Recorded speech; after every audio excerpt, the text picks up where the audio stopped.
back here on TV 18. Grab another cup of coffee. Mine comes from Mountain Grind right here in Cooper Creek Square where our studio is. Check them out. 20 plus restaurants and shops. A lot you can do here in Cooper Creek Square. We are joined by Sue, the executive director of CASA, which is Court Appointed Special Advocates. Thanks again for being here and sharing this with us. Yes, thank you. So we were talking a little bit about volunteers, and I'm just curious a little bit more about it. When you go through the training, you volunteer, you go through the training. What does that mean? What are you ultimately going to volunteer to do? Length of commitment, and kind of walk me through that process. All right. Well, hopefully our volunteers will stay with us for a long period of time. And what they are volunteering to do is when parents are found to have abused or neglected their children, there's a court case that's filed. Our volunteer then gets assigned to that child or the children of one family at a time. They meet with those kids maybe twice a month. They meet with them pretty regularly. They then also meet with the parents, the social workers. You know, we work as a team with the court team. So it's the attorneys for the parents, the social worker, and us. But our volunteers are meeting with all the support in the child's life. So they'll meet with physician, teacher, coaches, parents, everybody. And then they write a court report for each hearing to let the judge know what's going on in the child's life. And they also work to make sure if, say, services have been assigned for that child, that the services are being met, that the child's going to those services. And they really also give a voice to the child because if the child's old enough to express what he or she wants, they'll include that in their court report and let the judge know. So they are busy. You know, last year, I think, or over the last quarter, I think the average volunteer amount of time was 11 hours per month that they were giving to their cases. And how long does an average case last? Are they all over the board? They're all over the board. There are statutory requirements for younger kids that they're supposed to only last a year, but sometimes whatever the facts are cause it to last longer than that. And you know, sometimes cases go a long time, and our volunteers are kind of in it a long time. They're in it for however long it takes. 10, 11 hours a month for that long of time. Meeting with the child. Do they usually know the child No. And so does that go through a process? Like you don't know this family or you don't know the background of this family?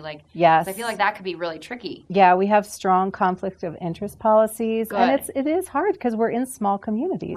You know, so people know people, but we try really hard to make sure, we have to make sure our conflict of interest policies are met. They don't know the family. They're not familiar with what's happening, and they are new to the case. Are there a lot, so talking with the parents, if the parents are, I'm just curious, are being accused of this, is there, tension there? If you're an advocate, you're a volunteer, and you're going to go meet with the parent, do you see that a lot?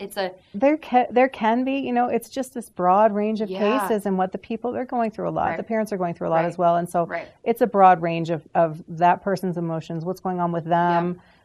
Are they in it to work with the process or not? And so it really just depends on the people involved. Very interesting. How do you get involved to be an advocate? So you can go to our website, which is RockyMountainCasa.org, and our applications are online, or you can call us. You can call our main line, which is on our website, and I can hook the person up with the program coordinator for whichever county they want to be in, or the individual county phone numbers are on our website as well. And so when you fill out the form and go through a background check and do all that kind of stuff, do you volunteer within the county you live in? Sometimes we have, in Grand County, it's mostly the volunteers who live here.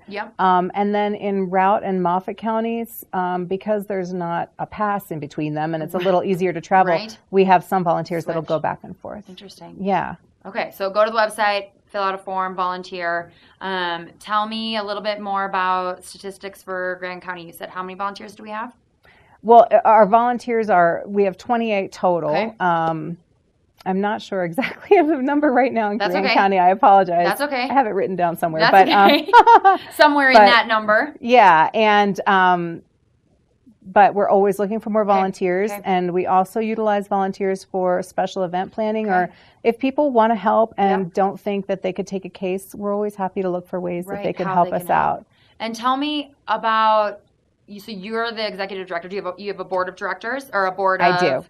Tell me about how that is. We're missing someone in Grand County. Is that true? Right. Well, we have 2 wonderful directors from Grand County, Okay. and we would like to have 3. Got it. So we are looking for a board member from Grand County Got right it. now, Yeah. and then we have 3 from Routt County and 1 Okay. from Moffat County. And they so just we're kind of looking help at Moffat. you and help the people oversee things. And do they do specific cases as well?